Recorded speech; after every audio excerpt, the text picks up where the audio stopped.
क्या मोदी सरकार के सामने एक ऐसा संकट खड़ा हो गया है जहां एक आदेश जारी होते ही सियासी भूचाल आ गया है? क्या अमित शाह की कुर्सी पर भी सवाल उठने लगे हैं? और क्या छात्रों के विरोध से शुरू हुआ विवाद अब सुप्रीम कोर्ट, बार काउंसिल और बीजेपी तक पहुंच चुका है? एक तरफ सदन में जवाब देने की चुनौती तो दूसरी ही तरफ सदन से दूरी, और इसी बीच राजस्थान दौरे से पहले सुरक्षा व्यवस्थाओं को लेकर हाई अलर्ट।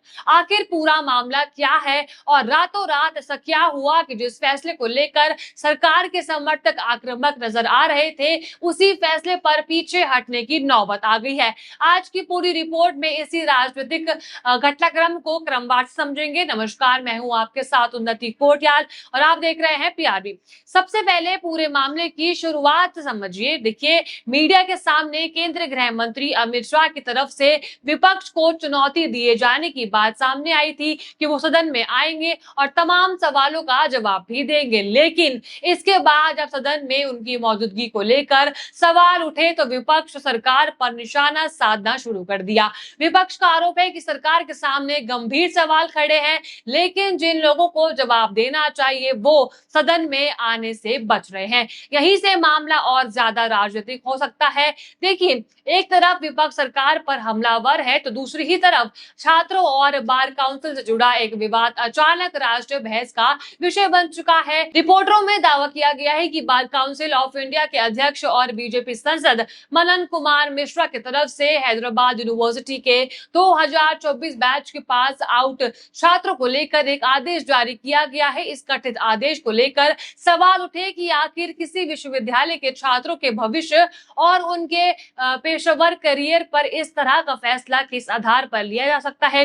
देखिए, जिस संस्थान के छात्रों को लेकर विवाद खड़ा हुआ है वो कानून की पढ़ाई के लिए जाने जाते हैं। यहाँ से बड़ी संख्या में छात्र आगे चलकर वकालत के क्षेत्र में अपना करियर बनाते हैं, लेकिन विवाद सिर्फ आदेश तक सीमित नहीं रह गया है। इसके पीछे छात्रों और मुख्य न्यायाधीश से जुड़े घटनाक्रम को भी जोड़ा जा रहा है। कुछ छात्रों ने सीजीआई सूर्यकांत से डिग्री लेने से इनकार किया था और इसके पीछे छात्रों की नाराजगी का कारण कॉकरोच वाली टिप्पणी को बताया जा रहा है, जिसको लेकर पहले से ही विवाद आप देख चुके हैं। देखिए, छात्रों की तरफ से कथित तौर पर यह संदेश दिया गया है कि अगर उन्हें लगता है कि उनके सम्मान और आवाज को महत्व नहीं दिया जा रहा है तो वो उस मंच का विरोध करेंगे जहां से उन्हें डिग्री दी जानी चाहिए। अब इसके बाद पूरा मामला छात्र बनाम संस्थान से निकलकर राजनीति के केंद्र में पहुंच चुका है। विपक्ष ने आरोप लगाया कि छात्रों के विरोध के बाद उन्हें खिलाफ कार्रवाई की कोशिश भी की गई है, तो वहीं दूसरी ही तरफ बीजेपी और सरकार से जुड़े लोगों पर बदले की राजनीति करने के आरोप भी यहाँ पे लगाए गए हैं।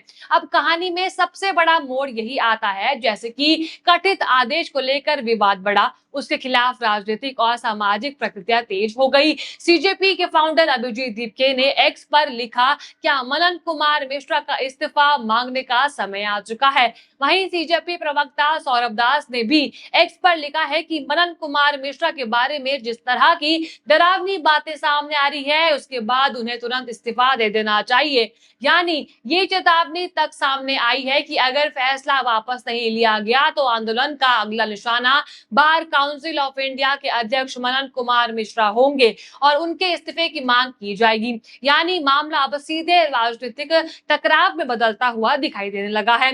अब इसके बाद मनन कुमार मिश्रा की तरफ से सफाई सामने भी आई है। रिपोर्टरों के मुताबिक उन्होंने कहा कि जो छात्र चाहते हैं वो भी वही चाहते हैं और दोनों पक्षों के बीच कोई टकराव नहीं है। अब सवाल यहाँ पर यह आता है कि अगर कोई टकराव नहीं था तो विवाद इतना कैसे बड़ा हो गया, और अगर फैसला छात्रों के हितों के खिलाफ नहीं था तो उसे लेकर इतनी राजनीतिक गर्मी क्यों पैदा हुई है? अब यही सवाल विपक्ष लगातार उठा रहा है। विपक्ष का कहना है कि सरकार के समर्थक जब तक सत्ता के दबाव में मजबूत दिखाई देते हैं तब तक ही छात्रों और विरोधियों को डरने की भाषा इस्तेमाल की जाती है, लेकिन जैसे ही राजनीतिक दबाव बढ़ता है फैसलों को बदलने की नौबत आ जाती है। अब इस पूरे घटनाक्रम में एक और बड़ा मोड़ तब आया जब इस विवाद को सुप्रीम सुप्रीम कोर्ट से जोड़कर देखे जाने लगा। देखिए, सीजेआई सूर्यकांत की तरफ से बार काउंसिल ऑफ इंडिया को नोटिस जारी कर जवाब मांगा गया है। सवाल ये बताया गया है कि छात्रों के करियर को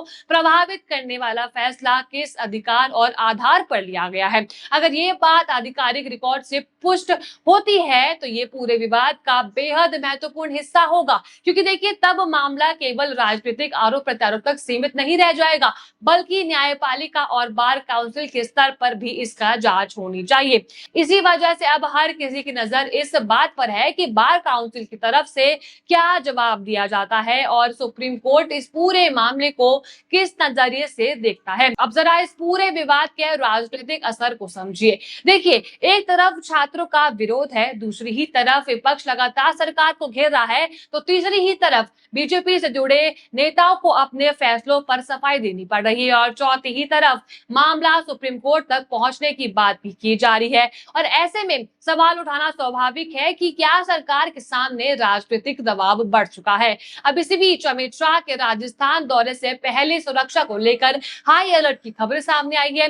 जिन मुख्यालय को नो ड्रोन जोन घोषित किए जाने की बात की गई है, अब सुरक्षा व्यवस्था को लेकर इस तरह के कदम अक्सर वीआईपी दौरे के दौरान उठाए जाते हैं।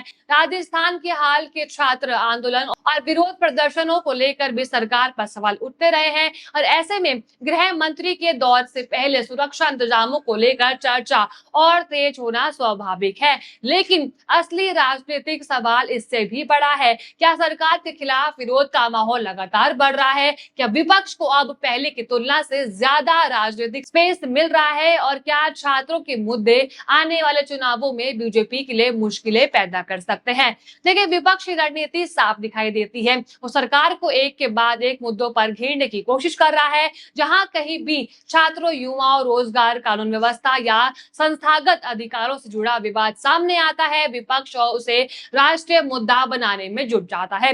यही वजह है कि ये विवाद सिर्फ एक आदेश तक सीमित नहीं रह चुका है, ये अब राजनीतिक नैरेटिव की लड़ाई बन चुका है। अमित शाह सदन में मौजूदगी को लेकर सवाल, छात्रों से जुड़ा कथित आदेश, बार काउंसिल पर उठते सवाल, सुप्रीम कोर्ट के नोटिस की चर्चा और राजस्थान दौरे से पहले सुरक्षा व्यवस्था, इन सभी घटनाओं को विपक्ष एक बड़े नैरेटिव के रूप में लेकर पेश कर रहा है। अब नजर 2027 के उत्तर प्रदेश विधानसभा चुनाव और 2029 के लोकसभा चुनाव पर भी जाएगी, क्योंकि चुनाव सिर्फ बड़े नेताओं के भाषणों से नहीं जीते जाते हैं। चुनाव में युवाओं का मूड, रोजगार का मुद्दा और छात्रों की नाराजगी, साथ में ही सरकार के प्रति भरोसे की बेहद महत्वपूर्ण होता है। देखिए, अगर युवाओं के बीच संदेश मजबूत होता है कि उनकी आवाज को दबाया जा रहा है, तो निश्चित रूप से इसका राजनीतिक असर पड़ सकता है। पर लेकिन फिलहाल तस्वीर यही है कि सरकार को कई मोर्चों पर जवाब देना पड़ रहा है और विपक्ष को एक ऐसा मुद्दा मिल गया है जिससे वो युवाओं और छात्रों के बीच लेकर जाना चाहते हैं। अमित शाह और नरेंद्र मोदी के खिलाफ विपक्ष का हमला भी इसी राजनीतिक रणनीति का हिस्सा है। विपक्षी नेता लगातार इस्तीफे की मांग कर रहे हैं। अब सवाल ये है कि क्या अमित शाह को सदन में आकर विपक्ष के सवालों का जवाब देना चाहिए था? क्या छात्रों से जुड़े इस कथित फैसले ने सरकार और बीजेपी के लिए अनावश्यक विवाद खड़ा कर दिया है? या सुप्रीम कोर्ट का हस्तक्षेप इस पूरे मामले को और गंभीर बनाता है? और क्या युवाओं के मुद्दे 2027 के यूपी चुनाव और 2029 के लोकसभा चुनाव में बीजेपी के लिए बड़ी चुनौती बन सकते हैं? आपकी क्या राय है? आपको क्या लगता है कि क्या सरकार इस पूरे विवाद को सही तरीके से संभाल पाएगी या फिर ये मामला आने वाले समय में और बड़ा राजनीतिक संकट बन सकता है? आपको जो भी लगता है आप अपनी राय नीचे कमेंट में जरूर बताइएगा और अगर आपको वीडियो अच्छी लगी हो तो लाइक करें, शेयर करें और बने रहिए पीआरबी के साथ। धन्यवाद।